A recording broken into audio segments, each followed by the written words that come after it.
की मी तुम्हाला म्हणतो की आजार बरा झाला कसं ओळखायचं? तर तुम्ही बरोबर म्हणला की माझ्या डोक्यात आता ते विचार येते, ते यायचं बंद झालं की आजार बरा झाला. होय. हेच चुकीचं आहे.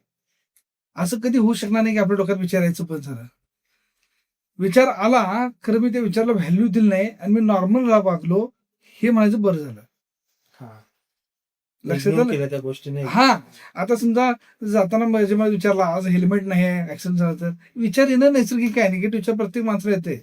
विचार येणं हे जिवंत माणसाचं लक्षण आहे. मग त्या विचारामध्ये निगेटिव्ह, पॉझिटिव्ह दोन्ही येऊ शकते. पण ज्यावेळेला त्या विचाराला आपण दुर्लक्ष करतोय आणि बुद्धीने विचार करतोय, की असं होण्याची शक्यता नाही, असं काय होऊ शकत नाही. हे ज्यावेळेला जमेल, त्यावेळेला तुम्ही बरं झालं असं समजायचं. आता मनामध्ये तुम्हाला विचार येतो, ती कडी आता उघडताना त्या हँडलला किती जणांनी हात लावला असेल. होय. मग तुम्हाला हात ते बेचैन वाटते ते धुतल्याशिवाय. लक्षात आलं? पण असं काय नाही होऊ शकत आहे वगैरे असं विचार येईल आणि तुम्ही इग्नोर करायला जमेल, त्याला तुम्ही बरं झाला. लक्षात आलं? बरं होण्याची प्रोसेस समजली ना, तर बरं व्हायला मदत होते. शरीराच्या डॉक्टरमध्ये तुम्हाला सर्दी आला, ताप आला की तुम्ही दवाखान्यात जाताय, इंजेक्शन घेताय, गोळ्या घेताय, इथं येऊन झोपताय, आजार आहे तर बरा होतोय. मनाचा आजार असा आहे तर बरं होत नाही. जो वेळेला तुम्ही मनाच्या आजाराला असं बरं व्हायची अपेक्षा करता की जायचं डॉक्टरकडे जायचं निवांत त्याचं ते बरं करणार, तर मनाचा आजार बरं होत नाही. अनेक पेशंट असे आहेत की जे वर्षानुवर्षे औषध खायलात आणि त्यांचं बरं होईना आणि अनेक वर्ष औषध खाल्ल्यानंतर आता इतक्या वर्षांनी त्यांना हे पण विसरलं की नेमकं बरं होणं म्हणजे काय? कसं ओरिजिनल नॉर्मल सिच्युएशन कशी असते? लक्षात आलं? तेव्हा तुम्हाला फास्ट बरं व्हायचं असेल ना, तर ही प्रोसेस समजून घ्या की काय बरं मला बरं व्हायचं आहे आणि त्यासाठी मी काय करायला पाहिजे? आपल्या इथं कसं करायचं आपल्याला? आजार कुठे आहे? मनात आहे, मेंदूत आहे, विचारसरणीमध्ये आहे, स्वभावात आहे. मग ह्या प्रत्येक पॅरामीटरला स्वतःला डेव्हलप करायला पाहिजे तुम्हाला. ही ट्रीटमेंट म्हणजे काही जादूबिदू नाही. हे सेल्फ डेव्हलपमेंट प्रोग्राम आहे. हे तुम्ही समजून घ्या. हां, म्हणजे फक्त विचार अँगलमध्ये फरक ठेवा, की मला बरं होण्याचं इथं ट्रेनिंग घ्यायला आलोय असं समजा. मग तुम्हाला बरं व्हायला मदत होणार तुम्हाला इथं. लक्षात आलं? आता पहिला पॅरामीटर काय की आता तुम्हाला मेंदूमध्ये जर काही केमिकल इम्बॅलन्स झालं असेल तर त्याच्यासाठी ट्रीटमेंट वेगळी. तुमच्या मनामध्ये विचार येत आहे. मनाला काही गोळी पोचणार नाही, औषध पोचणार नाही. मनामध्ये विचार येते असं झालं तर तसं झालं तर मनाला डेव्हलप करायला पाहिजे, मनावर काम करायला पाहिजे. मनात भीती बसल्या, मनात शंका येते त्यासाठी आपण हिप्नोथेरपी करायला पाहिजे. हे हिप्नोथेरपीच्या माध्यमातून मनातील शंका वगैरे काढून टाकायला पाहिजे. दुसरं विचारांची फ्रिक्वेन्सी आता ही जास्ती आहे. भरपूर आहे. ती विचारांची फ्रिक्वेन्सी कमी व्हायला पाहिजे. आणि मनामध्ये तुम्ही विचार येते, मग तुम्हाला माहिती आहे की आपल्या प्रेयसीचं तसं काय विशेष नाही आहे, तसं काय आपल्या बायकोचं तसं काही विषय नाही. तरी पण मनाला कंट्रोल होत नाही. मग तुमचं भांडण होतं वगैरे, मारहाण होते, बरोबर आहे की नाही? मग त्याला ही विचारांची फ्रिक्वेन्सी एकतर कमी व्हायला पाहिजे आणि त्याला बुद्धीनं कसं विचार करायचं आणि अशा सिच्युएशनला मी कसं वागायचं, हे तुम्ही शिकवून त्याचं प्रॅक्टिस करायला पाहिजे. त्याला म्हणजे काउन्सिलिंग. मी तुम्हाला शिकवणार की असं विचारला आला तर तुम्ही कसं हँडल करायचं, अशा वेळेस सिच्युएशनला कसं वागायचं. हे मला काय वाटतंय की माझ्यासोबत काहीतरी वाईट होईल, माझ्यासोबत काहीतरी वाईट होईल. हा, तो पॉईंट आपण घेतलायच. तो पॉईंट घेतलायच. त्याचा ते सोपा आहे. त्याच्यावर आपण काम करायचंच आहे. आपल्याबद्दल वाईट काय तुम्ही कुठला आजार झाला असला तर मग तसं काय झालं, तो त्याचाच पार्ट आहे. मला जरा घरच्यांचं थोडं हे आहे काय म्हणजे थोडं त्यांची जबाबदारी आहे माझ्यावर.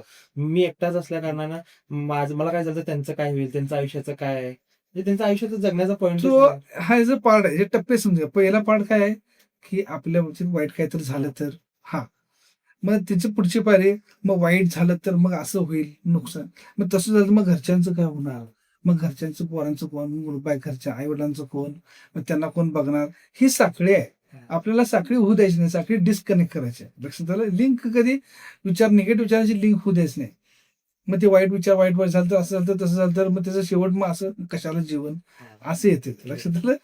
मग त्यापेक्षा ती साखळीच होऊ द्यायची नाही. पहिला मूळच बरं करायचं. आपली ट्रीटमेंट ही कधी पण मुळावर व्हायला पाहिजे, लक्षात घ्या. मग तुमच्या स्वभावात पण मूळ आहे. म्हणजे तुमचा स्वभाव सेन्सिटिव्ह आहे, प्रेशर घेणारा, हळवा स्वभाव, त्याच्यावर पण तुम्हाला काम करायला पाहिजे. Mental exercise. आता अचानक असं स्वभाव बदलणार नाही, त्याच्यावर आपल्याला काम करायला पाहिजे, होमवर्क करायला पाहिजे. मग ते मेंटल एक्सरसाइज मी तुम्हाला देणार आहे, ते तुम्हाला रेग्युलर करायचं आहे.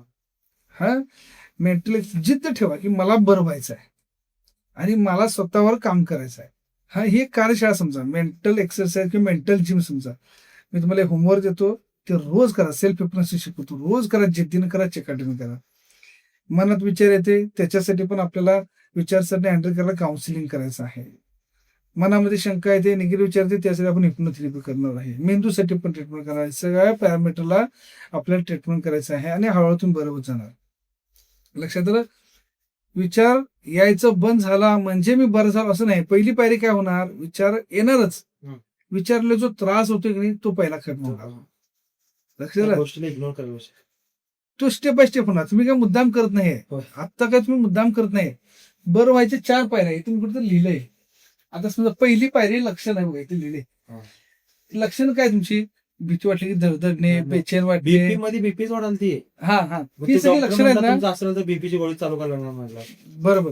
मग ही लक्षणं आहे. बीपीचे तुम्हाला त्रास नाही आहे, तुम्हाला भीतीचा त्रास आहे. एकदम ट्रिगर होते आणि मग ऑब्विसली बीपी वाढणार असं होते. बरोबर. मग आता पहिली पायरी काय होणार, हे धडधडणे, भीती वाढणे, बीपी वाटणे, डोकं पण दुखते सारखं, डोकं दुखणे, हे सगळं पहिल्या स्टेप मध्ये कमी होणार. दुसऱ्या स्टेपला काय होणार, विचार कमी येणार, विचारांची फ्रिक्वेन्सी, विचाराला हँडल करायला येणार. तिसरं हे आपल्या बाबतीत काहीतरी वाईट होईल, हा. हे विचारावर कंट्रोल होणार.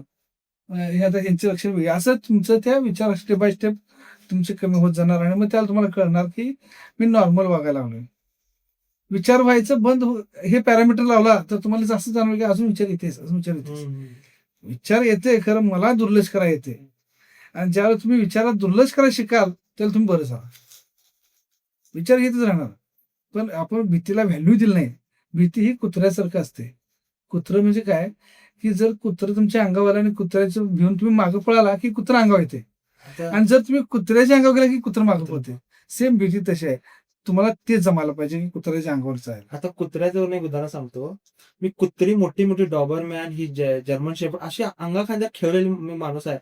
पण मला आता कुत्र्याला हात लावताना सुद्धा भीती वाटली का, तर मी काय बघितलं ते हे काय ते रॅबिज. एक मी कुठेतरी इंस्टाग्राम रील बघितली. एक कोणतर प्लेअर होता, तो लहान छोट्या कुत्र्याला गटरीतून बाहेर काढायला गेला. ते गटरीतून बाहेर काढायला त्याला ते चावलं. मग त्याने त्या गोष्टीला इग्नोर केला. मग त्याची लाळ त्याच्या त्या जखमेतून ते गेली आणि त्याला 3-4 दिवसात ते रॅबिज झाला. अरे बाबा, एवढं रॅबिज होऊन तो माणूस, मी एवढा आज पण कुत्री खेळलो. आता मला कुत्री जवळ साधी काढली तर कुत्र्याला तरी मला भीती वाटते. ओसीडीचे काही 5-6 प्रकार आहेत. म्हणजे त्यातला हा एक प्रकार आहे फिअर ऑफ जंक. म्हणजे पूर्वी केले तुम्ही, त्याला पेशंट नव्हता, आता पेशंट झाल्यानंतर तुमचं प्रत्येक गोष्टीचं कुठल्या आजाराशी कनेक्शन लावण्याचा स्वभाव झालाय. म्हणजे त्याची लाळचं कनेक्शन, त्याच्या केसाचं, पाठीमध्ये आम्ही इन्सिडेंट बघितले असतात ना इंस्टाग्राम रील्सवर किंवा कुठेतरी त्या विचाराचं कनेक्शन लागतं. कनेक्शन लागते. हा, ह्याच्यामध्ये काय होतंय, कुठल्या आजाराचं, असं कुठल्या connection, ऐकलेल्या हा. गोष्टीशी कनेक्शन होणं, कनेक्शन होते. हा, आणि तसंच होईल असं वाटणे, तो ट्रिगर पॉईंट. ट्रिगरच होते ते. मी जवळ कुत्र्याला जर पळालो मी आता बाजून असं होत आहे. मग ठीक आहे, मग आता बरं होण्याच्या प्रोसेसला आपण सुरुवात करूया.